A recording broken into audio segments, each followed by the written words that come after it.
This is Steward Leaders. I'm Eric Alexander, and this is a short reflection on leadership as stewardship. This is Eric Alexander, Six Arrows Consulting, and I'm excited to introduce to you today a friend and colleague and entrepreneur and educator, Matt Bumstead. We're in his classroom here in Lubbock, and he agreed to visit with me today about stewardship. I want to ask about stewardship, your thoughts on stewardship as it relates to leadership specifically. Okay. You know, really, as in reflecting on this question, I can't think of many terms that are better, that are more comprehensively perfect for capturing the spirit of leadership. I fall back on the quality of biblical humility as arguably the most important quality other than just faith itself that a leader can have. But I think stewardship really captures in it the spirit of humility. If you think about what stewardship is or what a steward is, that entire term and concept they're laden with an understanding of tending something that is not mine. It has ownership other than mine, and I am here to serve that mission and that owner or those owners with my best effort. Best effort. Again, true stewardship means I am seeking to give my very best for the purposes, laid out in my role. So leadership, true leadership, biblical leadership, again, centered in Jesus Christ, is underscored by the concept, the idea that it's not about me. Okay, we're in a world throughout human history, not just our current state of affairs in our society, but certainly our current society amplifies it. That it is about me, right? Right. That and if you ask most people what makes a leader, they're going to think about things like hard charging, big personality, right, vision, but that grand image of someone who stands up and says, "Everybody get behind me." Well, what usually goes along with that image is, again, someone for whom it is all about me. Right. And the people, I was going to say whom I'm serving, but that's usually not even the idea. It is, you're serving me, and you do what I tell you, and you're here to do what I want, what I desire. Well, stewardship is to say, I am here. Stewardship implies a temporary nature. I have been given this opportunity to do the best I can with these resources for the sake of something that is bigger than myself, knowing that at some point it already belongs to someone else, and I'm only here, hopefully, you see the spirit that comes with it. Right. That it's not, look at me, look at what I will do. It is, Lord, help me. I see these people before me. I want to be a good steward of them. They have put their trust in me. They are counting on me to execute this role faithfully, to do all I can to add to the mission and see the mission succeed for all our sakes, but along with that, to bless me. See, the people who serve, who report to me in a leadership role, they've made themselves vulnerable to me, willingly vulnerable, exposed to some degree to however I might treat them. I want to be a steward in as much as I'm able in my part of their lives. I want to be a steward of their lives, of their paths, to seek to bless them, so that as we win together, we only really win together if each one is winning, if each one is succeeding. So we could do this for a long time. We could talk a long time on this. But the point is, I think stewardship is as good an understanding of what true leadership is, because like I said, it automatically leads you to the place where you see, this is not about me. This is not about my whims or my personal desires or certainly my personal agenda. This is about, with what has been entrusted to me, how do I leave this all in a better place, hopefully a much better place than I found it? How do I serve well? That's good.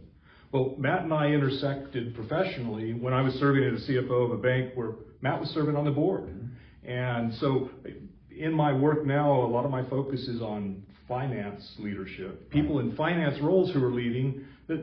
Any additional thoughts about how stewardship relates to that part of leadership? I do. So this stewardship mindset certainly applies. We could literally slice and dice any part of the leadership role or the leadership responsibilities and talk about how stewardship applies. Mm-hmm. Whether that's people, whether that's physical resources, time, whatever. But certainly, when you're talking about financial resources, once again, we start from that place of remembering these aren't mine, okay? These belong to someone else, whether we're thinking of the owners or any or all of the stakeholders who are counting on us to manage these resources well.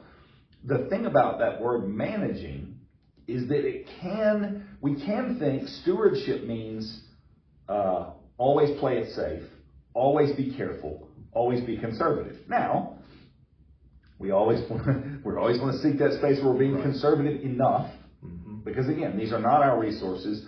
We are not to gamble them and risk and lose them, so take the kind of risks that are going to put them in jeopardy of going away. They don't belong to us. We need to take care of them. But I think about the parable of the talents. And we think about that 5-talent person who went out and did big things, got 5 talents back, okay? Again, this is a biblical example. Well, that person clearly went out there, took some risks, put some things on the line with the master's resources. The 3-talent person, same deal. And in both cases, the master is pleased. Now, well done, good and faithful. Absolutely. Now, clearly, you would think, well, yeah, the masters were pleased, went out and got a 100% return. That is good. But we come to the 1-talent person who was scared and played it safe and buried it in the ground, basically, and brought it back and said, here it is, I didn't lose it. And the message there is displeasure from the master. Now, I don't read that as displeasure that he didn't go out and get 5 talents. 5 more bags of silver or gold or whatever you want to call them, 3 more, or even 1 more. Remember, he says you could have at least taken it to the bank and let me get some interest. He's displeased with the fact that you had these resources and you didn't go take risks, try to bring a return for me.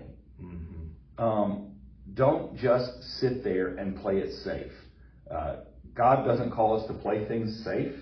He just calls us not to play things in such a way that it's about greed and about us. So a financial stewardship, yes, we want to remember this is other people's money, and we want to handle it as we would want someone handling ours, okay? But at the same time, if I'm a CFO or I am in charge of the financial resources of a company, I don't need to take that and turn that into protective defensive mode. That is also not good stewardship. Just as, again, playing a wild risk game is not good stewardship, nor is playing it safe, tucking it away. And from a business standpoint, we know strategically that is a recipe for the end of the firm, right? We know that strategic and financial considerations often do come into conflict with one another, and that's healthy, and that's good. Sometimes the strategy needs to win the day and the financial needs to play into the risk side. Sometimes the financial needs to win the day and the strategy needs to tone it down a bit. But again, the idea of stewardship doesn't mean fear. It doesn't mean protectiveness at all costs. We are supposed to be out there aggressively looking for a return.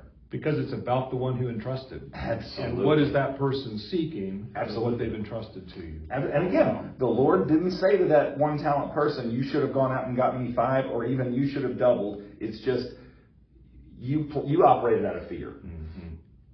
And that's not, God gave us a spirit of power and a sound mind too. So, not to mention the love. Wow. Well, Matt, thank you so much.